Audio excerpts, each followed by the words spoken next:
교사 여러분 반갑습니다. 오늘은 제35가 에베소에서 일어난 소유 사건에 대해서 같이 살펴보고자 합니다. 설교 제목을 아무도 복음 전파를 멈춰 세울 수 없다 라는 제목으로 말씀을 전할 텐데요. 에베소에서 복음 전파에 또 큰 장애물을 만나게 됩니다. 그러나 이 장애물도 결코 하나님의 복음을 전파하는 데에 그것을 멈춰 세울 수 없다. 하나님은 이 일을 끝까지 완수하신다 하는 사실을 우리가 살펴보려고 합니다. 보시는 지도는 사도 바울이 3차 전도 여행을 갔던 장소들을 기록하고 있는데요. 수리아 안디옥을 출발해서 에베소에 도착하게 되는데 이곳에서 사도 바울은 3년간 머물면서 하나님의 말씀을 강론합니다. 다른 곳에서보다 비교해서 훨씬 더 많은 아주 긴 시간을 이 에베소에서 보내게 되는데요. 그만큼 이 에베소는 소아시아 지역의 가장 큰 도시였으면서 영향력 있는 도시였기 때문에 이곳에 많은 시간을 할애해서 복음을 전파했다라고 볼 수 있습니다. 사도 바울이 복음을 증거하는데요. 에베소에 있는 수많은 마술사들이 하나님의 말씀, 복음을 듣고 그들이 회개하게 됩니다. 자신의 잘못을 뉘우치고 살아계신 하나님만이 참된 신이라는 사실을 인정하면서 하나님께로 돌이키게 돼요. 그리고 자신들이 가졌던 모든 이 마술책들을 그 자리에서 불태우는 회심의 역사가 일어나게 됩니다. 그 책값이 무려 성경은 은 5만이라고 얘기했는데요. 은 5만 데나리온이었다라고 볼 수 있습니다.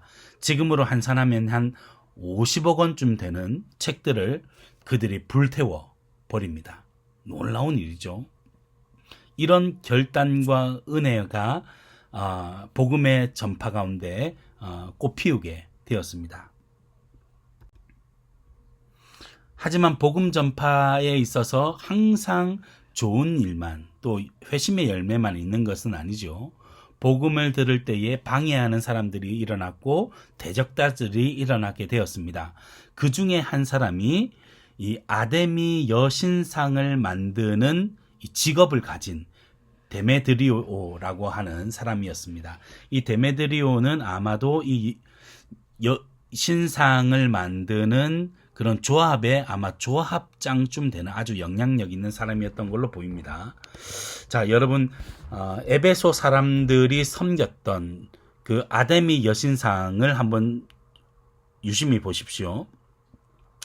오른쪽에 보이는데 여성의 가슴에 많은 젖가슴이 있죠. 이것은 다산과 풍요를 상징하는 그런 여신이라고 할 수 있습니다. 그 밑에 다리 편에도 보면은 무슨 소들과 또 양들과 이렇게 짐승들이 많이 있는데요. 그렇게 풍성한 소유를 얻게 될 것이다. 그런 소망을 주는 신이 바로 아데미 여신이었습니다. 그런데 이 빌립보에서도 그렇고 에베소에서도 그렇고 동일하게 방해꾼들이 있었어요. 빌립보에서는 지난주에 살펴보았지만 귀신 들린 점치는 여종이 얼마나 점을 잘 치는지 그래서 주인에게 큰 부를 안겨주었습니다. 또 에베소에 오늘 다루게 될 이 아데미 신상세공업자였던 데메드리오도 여러분 큰 이 직업을 통해서 큰 물질을 소유하게 돼요. 결국 이들이 우상 숭배를 했던 궁극적인 목적은 물질적인 풍요였습니다. 즉 데메드리오라 하는 어떤 은장색이 은으로 아데미의 신상 모형을 만들어 직공들에게 적지 않은 벌이를 하게 하더니 자기 직원들에게 적지 않은 연봉을 줄 만큼 큰 사업의 성공을 이루었습니다. 그런데 사도 바울이 와서 이렇게 얘기하는 거예요. 사람의 손으로 만든 것들은 다 신이 아니다. 헛된 우상에 불과하다. 그런 것들이 너희들에게 복을 주지 못한다. 참된 하나님만이 너희들에게 구원을 주고 모든 선한 것을 베풀어 주신다라고 선언하게 됩니다. 그러자 어떻게 됐을까요? 에베소 사람들이 먼저 이 마술사들이 회개하고 마술책들을 다 불태웠죠. 그러자 에베소 사람들도 그래, 우리가 가지고 있었던 모든 아데미 여신상도 헛된 것이구나 하고 신상을 다 닫아버리고 더 이상 신상을 구매하지 않는 일들이 일어나게 될 것이다 라고 예측하게 된 거죠. 그래서 데메드리오와 같이 일하는 사람들이 함께 모여서 야, 큰일 났다. 우리 이제 사업 망하게 생겼다. 이거 어떻게 해야 되냐? 대책위원회를 세우고 이제 사도 바울을 어떻게 모함하고 그를 위협할까 고민하면서 사람들에게 이야기합니다. 여러분, 지금까지 우리에게 이렇게 소아시아에서 가장 풍요로운 에베소 도시를 만들게 한 여신상이 누굽니까? 아데미 여신이지 않습니까? 라고 하면서 저 사도 바울이 아데미 여신상을 모욕하고 우리들이 섬기는 신들을 지금 평가절하하고 있다. 가만히 있어서 되겠습니까? 라고 선동하기 시작했습니다. 그러자 에베소 사람들이요, 이 말을 듣고 분노에 차가지고 극장으로 모여서 막 사람들이 데모를 하기 시작했어요. 크다! 에베소 사람의 아데미여. 아데미 여신이 우리를 이렇게 만들지 않았습니까? 우리를 이렇게 풍요롭게 하지 않았습니까? 그 누가 지금 아데미 여신상을 모욕하고 있습니까? 하면서 막 2시간 동안 군중 심리를 이용해서 악의적으로 여러분 이 사도 바울을 비방했고, 이들은 참을 수 없는 분노를 가지고 아데미 여신을 찬양하고 그렇게 하는 집회를 2시간 동안 가지게 됩니다. 참 위기에 봉착했어요. 그런데 하나님께서 한 로마의 서기장을 보내셔서 무리를 진정시키게 합니다. 그리고 이 집회를 불법 집회라고 딱 선언해요. 왜냐하면 이 사도 바울과 전도팀들이 어떤 잘못도 하지 않았다. 그들의 잘못을 너희들이 찾아서 정식적으로 고소를 해라. 아니면 이렇게 하는 것은 불법 집회다. 그리고 그 모임을 흩어지게 했다라고 성경은 말합니다. 그리고 19장은 이게 끝나게 돼요. 하나님은 하나님의 교회와 하나님의 백성들을 끝까지 지켜주십니다. 이방 이 서기관을 통해서도 하나님은 역사하세요. 이 사실을 통해서 우리는 무엇을 알 수 있습니까? 자, 이야기. 사도 바울이 3차 전도 여행 때 3년간 머물며 성경을 가르쳤던 도시 어딘가요? 바로 에베소였죠. 자, 두 번째, 사도 바울이 이 복음 전파를 방해했던 사람은 누구입니까? 데메드리오, 아데미 여신상을 만들었던 은장색이었다. 그렇게 성경이 이야기하고, 그는 어떤 방식을 사용해서 복음 전파를 방해했습니까? 바로 군중 심리를 통해서 사람들이 너도 나도 할 것 없이 감정의 소요를 일으켜서, 이성적인 판단이 아니라 감정에 의해서 이렇게 군중 심리를 이용해서 복음 전파를 방해했습니다. 자, 하나님께서 위기에 처한 교회와 성도를 어떻게 보호하셨습니까? 로마의 서기장을 보내셔서 이 집회가 불법 집회라 선언하고, 그곳에 바울과 선교팀 그리고 회심한 사람들을 하나님께서 보호하시게 되죠.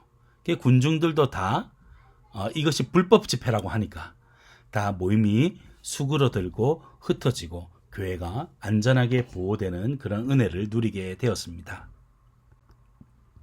적용하기입니다. 오늘날 교회와 기독교 신앙을 악의적으로 비방하는 시대에 우리는 어떻게 이 위기를 극복해야 할까요? 먼저는 군중 심리를 이용했던 악의적인 비방, 교회의 혐오, 그리고 기독교에 대한 그런 이 혐오 사상에 대해서 우리가 동조하거나 혹은 휩쓸려 가지 않아야 하겠습니다. 여러분 보시는 이 벽에 프린팅이 되어 있는데, 이것은요 독일의 벽에 새겨진 건데요. 나는 오늘부터 교회 나가지 않습니다 라고 하는 글귀예요. 그리고 십자가를 쓰레기통에 버리는 이런 프린팅이 벽에 새겨져 있습니다. 이건 악의적인 기독교에 대한 혐오예요. 그리고 오른쪽에 보시는 것은 가나안 성도, 교회를 안 나가는 성도죠. 교회의 권위적인 모습들, 그리고 교회 지도자들의 부패한 모습들 때문에 나 진짜 교회 진절머리가 난다. 교회 안 나간다. 가난한 성도들이지만 여러분 그들도 여전히 복음의 신앙을 가지고 있고 구원의 확신을 가지고 있는 사람들이 대부분입니다. 근데 이런 풍조들이 계속 일어나고 있어요. 특별히 코로나19를 지나면서 교회와 기독교에 대한 악의적인 비방과 혐오 사상이 점점 커지고 사회에 확대되고 있습니다. 그런데 우리가 이것에 흔들리지 말아야 해요. 일부 교회들이, 일부 목회자들이 그런 잘못을 저지를 수 있습니다. 하지만 기독교 전체가 그런 것은 아니죠. 그리고 또 기독교 신앙이 가지고 있는 구원의 진리, 이것은 이 세상에 오직 기독교에만, 오직 우리가 믿는 하나님 안에만 존재하는 것입니다. 다른 것으로 대체할 수 없습니다. 그래서 우리가 이런 세상의 풍조에 또 악의적인 그런 군중 심리에 휩쓸려서는 안 될 것입니다. 아주 성경에서 중요한 구절이 하나 있는데요.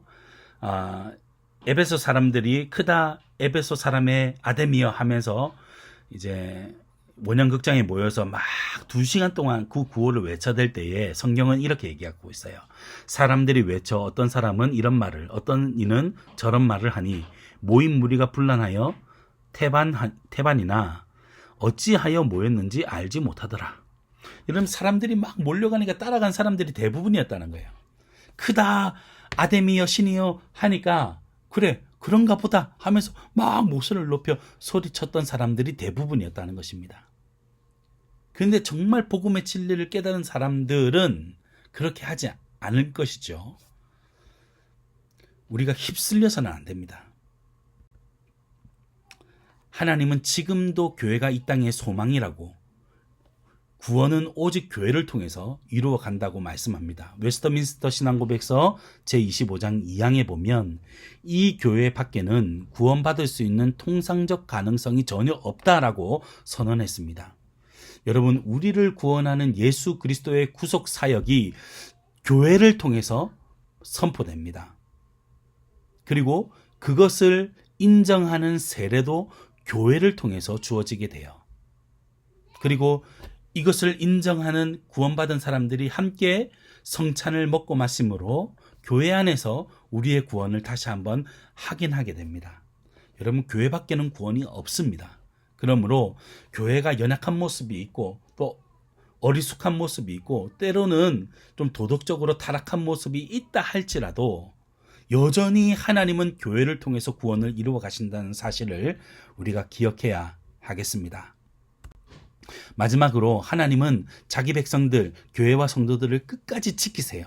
그래서 이 불확실한 진리가 없다고 외치는 이 시대 속에서 우리가 믿는 진리가 진짜 진리라는 사실을 여러분 끝까지 고수하면서 그것을 선포하면서 때로는 고난을 겪고 때로는 무시를 당하고 때로는 억울한 일을 당해도 하나님이 끝까지 지켜주신다 하는 사실, 그 믿음을 가지고 우리가 이 시대를 믿음으로 잘 살아가야 하겠습니다. 이러한 나눔을 통해서 여러분 반별 설교 나눔이 좀 은혜가 있는 시간이 되기를 주님의 이름으로 축복합니다. 수고하셨습니다.